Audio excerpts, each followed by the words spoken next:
Is that character that you portray you, or is it just something you created as a persona that works for you? Well, it is me, and I think one of the key things that I didn't realize I was doing, but I was told about this, and I think it's very important to point out, it's called personal branding. And personal branding is something you start as a kid and you kind of develop into it.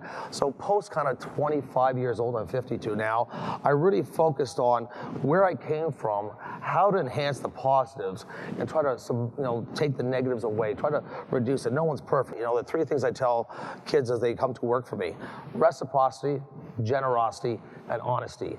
If you bear those three principles, you'll do very well in life. Can an investor and a trader be one and the same, or is it realization that sometimes you're just very good at very different? That's a great question, because what I realized, you can't. What I didn't realize, it takes a completely different skill set to do certain things. And the best thing, not for myself or the investors at first, was making mistakes early. Mistakes early become smaller mistakes. Mistakes later on become bigger mistakes. They're the WorldComs. They're the big blow-ups of times where you cannot retrace back from.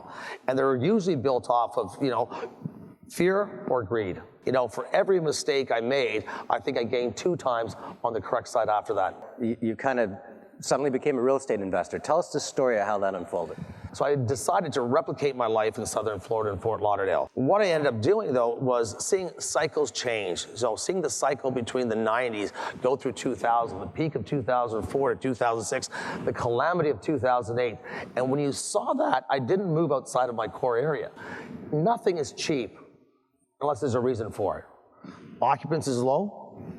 Area is bad. There's changes all around. But you can't buy something that is valuable unless there's a problem with it. So when you look at that issue, what is the surrounding issue? How did that issue become? Was it a financial crisis?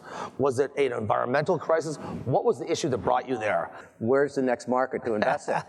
Well, okay, I'll tell you 2 markets that I look at right now. There's an excellent market, which I believe is around content. I'm looking for content production. So I'm looking at mobility, I'm looking at data, I'm looking at big data, I'm looking at the cloud, I'm looking at the ability, what is going to take your cell phone or your PDA device to get that content? How are you going to download, and who's going to benefit from it? And who's creating that content?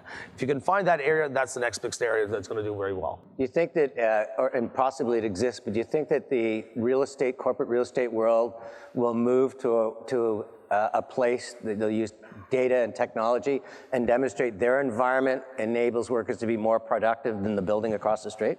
Whether it's the oxygen, whether it's gyms, whether it's security, whatever they put into it. Do you think that you'll start seeing that as the competitive advantage versus just location? You're seeing it now. You're seeing it now. You're seeing them moving outside of Toronto. It depends on family, daycare. It depends on transportation. It depends on the cost of parking. It depends on the cost of lunch. It depends on a whole bunch of factors and just ease of path. But you're seeing more. There's no reason to be in a metro center anymore other than for physical interaction. But with technology going, whether it be FaceTime or what you can do in conference calls, and the ability to interact without being physically in that place is getting better and better every day.